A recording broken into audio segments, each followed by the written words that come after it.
Magandang araw po sa inyong lahat. Napakita ko po sa inyong video ay magre-repair po kami ng wall tiles sa building. Nakita niyo po magkaibang kulay dahil 13 years na po ang nakakalipas, wala na pong available na dating kulay. Kaya iba na yung kulay ng ikakabit namin ngayon. Tara, samahan niyo ako.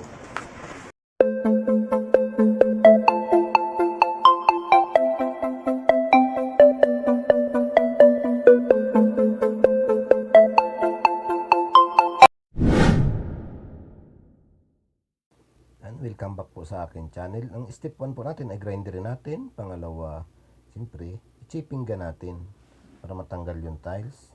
At ang pangatlo po, ayan, linisin natin at lagyan na natin ng pandikit. Dikitan na natin. Sunod po ay lalagyan na natin ng grout. At ang panglas naman po, siyempre, ay pupunasan natin ng foam na may tubig. At ayan na po ang kinalabasan. Bagamat magkaiba ng kulay, pero same siya ng size. Simulan na natin.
Ansin tayo wa.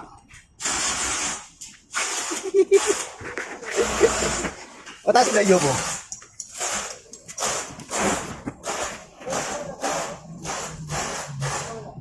Nay, nanti. Hai, ima ka na.